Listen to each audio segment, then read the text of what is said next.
जय जय श्री महाकाल। स्वागत है हमारे YouTube चैनल में। तो चैनल को सब्सक्राइब करिए, बगल में बेल आइकॉन है वह भी दबा लीजिए ताकि कोई भी वीडियो आप उसे देख सकते हैं, रीड कर सकते हैं, समझ सकते हैं। तो आशा करेंगे कि सभी लोग 11,000 सब्सक्राइबर पूर्ण होने में सहायक बनेंगे। इसी कामना के साथ हम आगे बढ़ते हैं। तो आज हम एक ऐसी साधना जो दिव्य एवं अद्भुत साधना है, पंच महाभूतों की साधना। पंच महाभूतों की साधना है यह, जो आपने अभी तक YouTube पर कहीं भी नहीं देखी होगी। पंच महाभूत की साधना, उनके बारे में बताया बिल्कुल होगा, लेकिन यह पंच महाभूत की साधना किसी ने नहीं बताई होगी, शायद हमें जो लग रहा है। लेकिन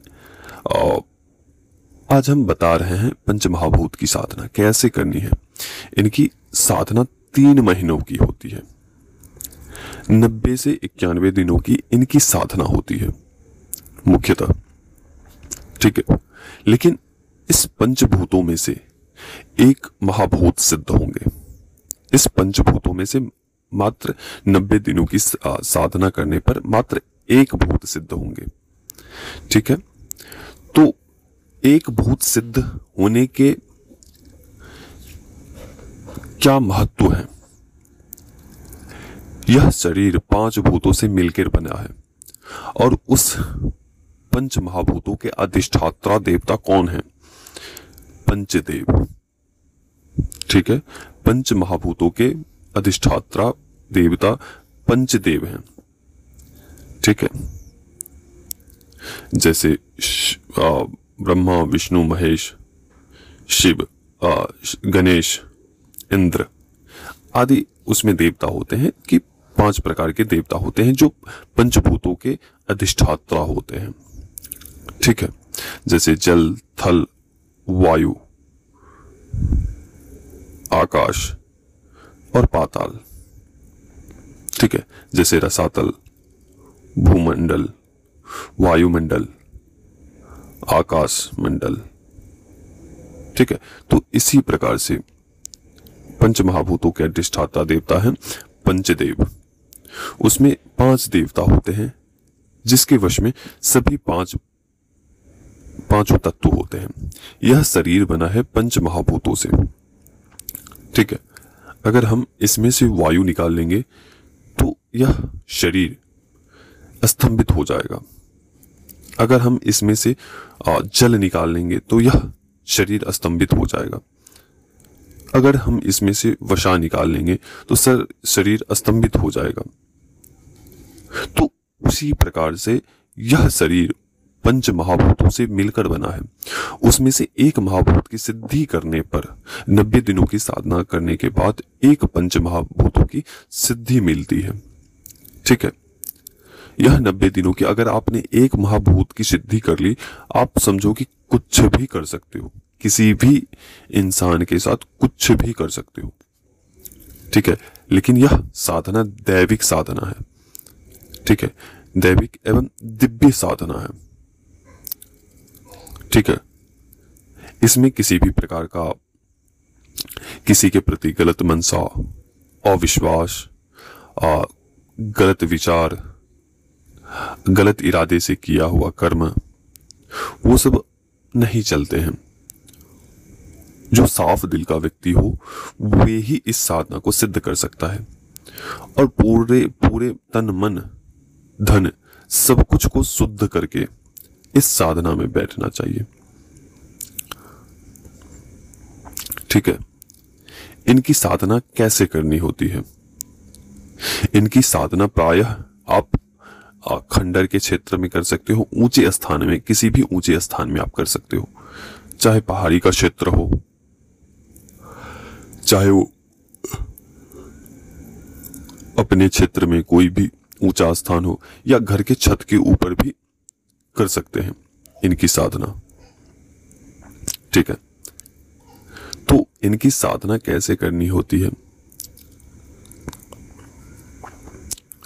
पहले तो आपको एक यंत्र बनाने होते हैं। उस यंत्र में कुछ औषधि एवं कुछ वस्तुएं रखनी होती है। फिर उस यंत्र को जागृत किया जाता है। एक दीपक सामने आपको रखने होते हैं। फिर गुरु मंत्र आपको करने होते हैं।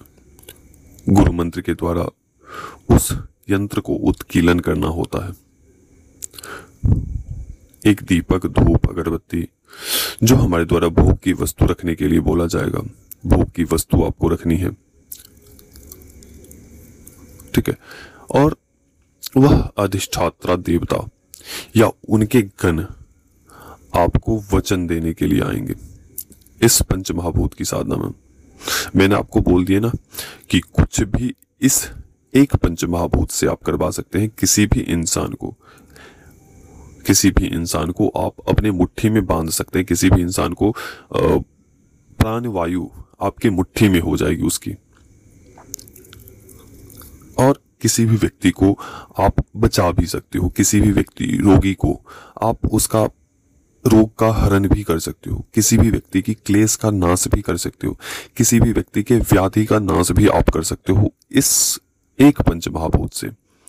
अगर आपको 5 भूतों की सिद्धि करनी है तो आपको 3 महीने प्लस 3 महीने प्लस 3 महीने इस प्रकार से 3 महीने होने चाहिए, तो आपको पंच महाभूत की सिद्धि प्राप्त हो जाएगी। लेकिन ऐसी पंच महाभूत की सिद्धि के पश्चात गुरु कोई भी साधक को ऐसे ही नहीं पंच महाभूतों की साधना दे देता है और ना ही उसे सिद्धि करवा देता है। साधक का योग्यवान होना चाहिए, साधक को कर्तव्यवान होना चाहिए। साधक की गुरु परीक्षा लेता है, फिर जाके यह साधना देता है, ठीक है।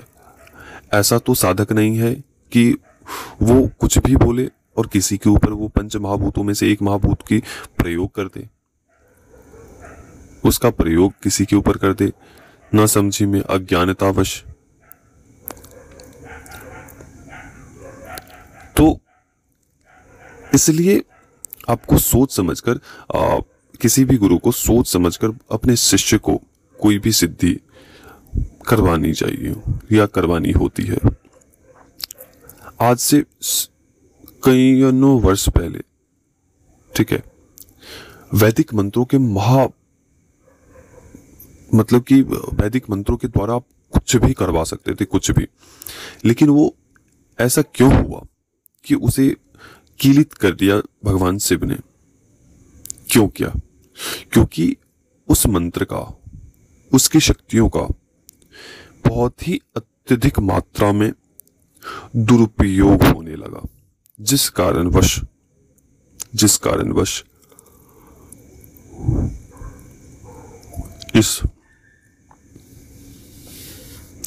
उस मंत्रों को कीलित कर दिया गया था भगवान शिव के माध्यम से, द्वारा। तब जाके गुरु गोरखनाथ ने, वो तो गुरु गोरखनाथ शिव की क्रिया के द्वारा ही, क्योंकि मानव जाति का कल्याण किस प्रकार से हो, तो भगवान शिव तो वो तो सब कुछ जानने वाले हैं। तो गुरु गोरखनाथ के द्वारा नाथ संप्रदाय से जुड़ा हुआ और साबरी मंत्र का आरंभ हुआ, ठीक है।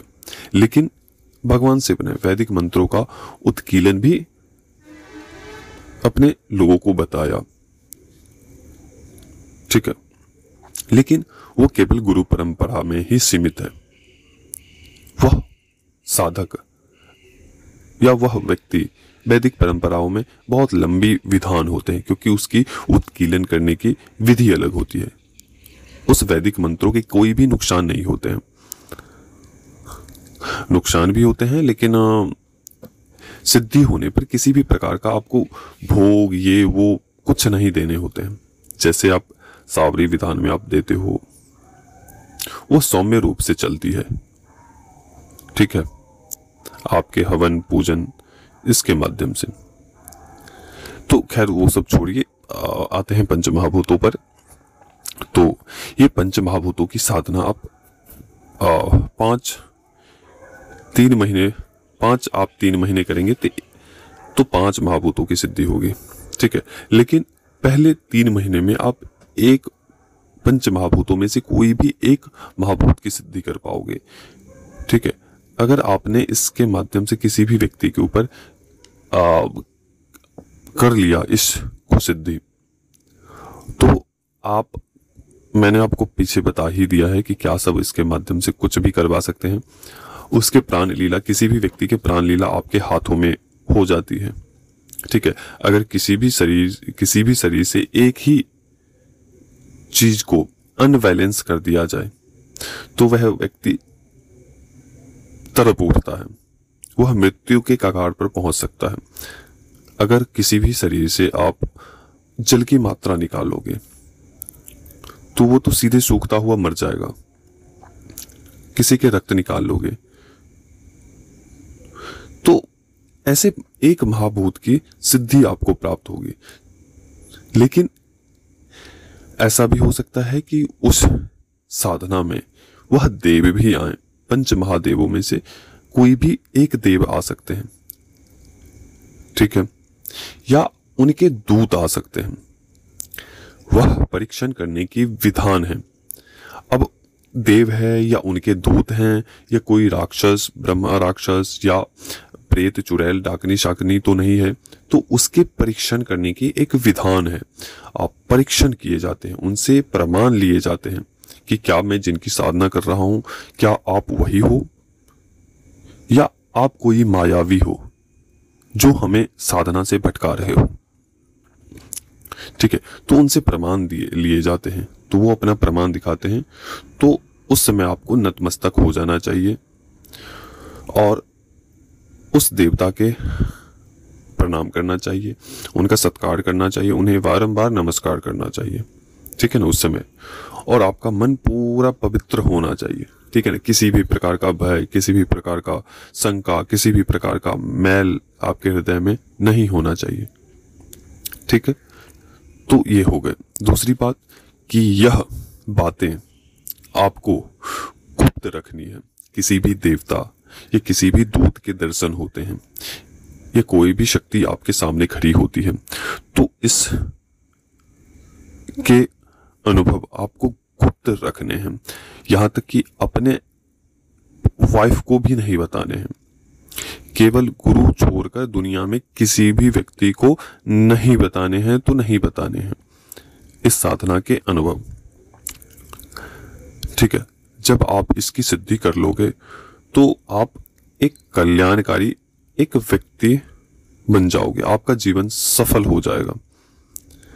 ठीक है, तो ये अद्भुत साधना जो आज हमने आप सभी को बताई, ठीक है, वह व्यक्ति कर सकता है जो व्यक्ति गुरु दीक्षित हो, जो व्यक्ति गुरु का मान रख सके, गुरु के ऊपर भरोसा कर सके, गुरु के ऊपर आज्ञा का पालन कर सके, गुरु के कहे हुए अनुसार चलने वाला शिष्य होना चाहिए। ठीक है, तो ऐसे गुरु होने चाहिए। गुरु को आदेश देने वाला शिष्य नहीं होना चाहिए। गुरु से कृपा प्राप्त करने वाला साधक होना चाहिए। क्योंकि जो भी व्यक्ति जुड़ते हैं वर्तमान समय में, अभी के समय में, सभी लोभ लालच से घिरे होते हैं। अगर आपने ये कर दिया गुरुजी तो मैं आपको ये दे दूंगा, अगर आपने वो कर दिया गुरुजी तो मैं आपको वो कर दूंगा। तो सभी अभी लोभ लालच ईर्ष्या से भरे पड़े हैं। ठीक है, तो ऐसे भी यह कलयुग का समय है, सभी लोग लोभ लालच से ही घिरे हैं, इसमें किसी भी प्रकार का दो राय नहीं है। क्योंकि यह समय ही कुछ ऐसा है। तो खैर कोई बात नहीं। तो जो भी व्यक्ति इस साधना को करना चाहता है तो वो बिल्कुल कर सकता है, लेकिन आपको एक वचन, आपको साधना करने से पहले आपको एक वचन देना होगा। हम जब इसकी प्रक्रिया करेंगे, साधना आपको देने से पहले, तो एक वचन करवाएंगे कि कभी भी इसका दुरुपयोग नहीं करना है। ठीक है, अपने हित के लिए, आप जन के हित के लिए प्रयोग कभी भी इस शक्ति का कर सकते हो, तो ही आपका हित होगा इसमें, क्योंकि ये दिव्य शक्तियां हैं। आपके हित से आवश्यक है कि किसी भी 10 लोगों की हित जुड़ा हो। जब उसके हित जुड़ेंगे ना, उसके कार्य होंगे, उसके काम धंधे होंगे ना, तो वो स्वयं ही आपको हित, मतलब कि आपको दान पुण्य करने के लिए आ जाएगा। ठीक है, तो अपने यूज के लिए यह शक्ति नहीं दी जाएगी, या इस शक्ति को सिद्ध नहीं करना है। जन के हित के लिए उद्देश्य से आपको सिद्ध करना चाहिए, क्योंकि जैसे ही आप जन का हित करेंगे, उसके बाद स्वयं ही आपका हित होना आरंभ हो जाएगा। ठीक है, तो मैं किसी भी साधक को अपने हित के लिए यह साधना नहीं करवाऊंगा। हाँ, रही बात कि आपकी बड़ी बड़ी समस्याएं हैं, वो स्वयं शक्ति खत्म कर दी, क्योंकि वो आपके पास रहती है, वो आपके साथ रहती है। अगर साधक स्वयं परेशान हो तो वह उनकी पूजा क्या करेगा? उस पंचमहाभूतों में से किसी भी जो भी शक्ति उसने अर्जित की है, वो उसकी सेवा कैसे कर पाएगा? वह शक्तियों का कृपा उस साधक के ऊपर होता है कि उसे किसी भी प्रकार की आर्थिक, शारीरिक, दैहिक, दैविक किसी भी प्रकार की समस्या नहीं होने देती है। वह शक्ति की कृपा होती है। तो चलो, यह थी पंचमहाभूतों में से पंचमहाभूतों की साधना। यह एक 90 दिनों की साधना है, 3 महीनों की साधना है। जो भी व्यक्ति करना चाहता है वह बिल्कुल निसंदेह कर सकता है, लेकिन वे ही कर सकता है जो गुरु दीक्षित हो, एवं वे ही साधक कर सकता है जो गुरु की बात मानता हो, गुरु की बात माने, गुरु के अनुसार चले, गुरु के परामर्श के अनुसार चले। ऐसे ही व्यक्ति जुड़े, साधना करें और वह वचन देने में सक्षम हो पाए, तो ही व्यक्ति जुड़ सकता है, जो वही व्यक्ति कर सकता है साधना को। ठीक है, तो अभी तक के लिए अनुमति दीजिए। जय श्री महाकाल, जय महाकाली, जय भैरव। मां महाकाली आप सभी के ऊपर कृपा करे।